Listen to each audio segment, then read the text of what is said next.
స్థానిక సంస్థల పట్ల రాష్ట్ర ప్రభుత్వ వైఖరి నిరసనగా జగన్ ప్రభుత్వాన్ని గద్దెదించాలని రాష్ట్రంలోని అన్ని పార్టీలకు చెందిన సర్పంచులు, ఎంపీటీసీలు, కౌన్సిలర్లు సిద్ధంగా ఉన్నారని పంచాయతీరాజ్ ఛాంబర్ అధ్యక్షులు రాజేంద్ర ప్రసాద్ తెలిపారు. వైసీపీ మళ్లీ అధికారంలోకి వస్తే గ్రామాలు నాశనం అయిపోతాయని ఆయన అన్నారు. వేల కోట్లను వైసీపీ దారి మళ్లిస్తుందన్నారు. తమ 16 డిమాండ్లను తక్షణమే పరిష్కరించలేకపోతే ఉద్యమాన్ని మరింత ఉధృతం చేసి తమ సత్తా ఏంటో చూపిస్తామని రాష్ట్ర ప్రభుత్వాన్ని హెచ్చరించారు.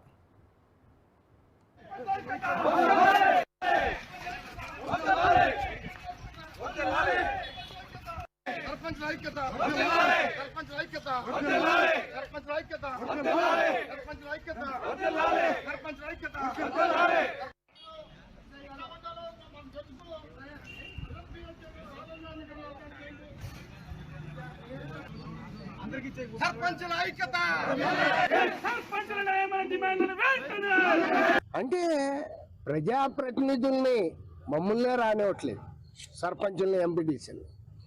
ఇంకా సామాన్య ప్రజలకి ఈ ప్రభుత్వంలో జిల్లా కలెక్టర్ని కలిసేటటువంటి అవకాశం ఎక్కడ ఉంటుంది? ఇంత అహంకారం ఈ రాష్ట్ర ప్రభుత్వానికి పనికిరాదు. భాష వినిపించుకోడు, లేకపోతే ప్రజాప్రతినిధులైన మా సర్పంచులు, ఎంపీటీసీల బాధలు, కష్టాలు, నష్టాలు వినిపించుకోడు. అదేమంటే ఆయన పోలీసుల్ని మా మీదకి ఉసిగొలుపుతాడు. మేమన్నా మా సొంతానికి, మా స్వార్థానికి ఏమన్నా అడుగుతున్నావా?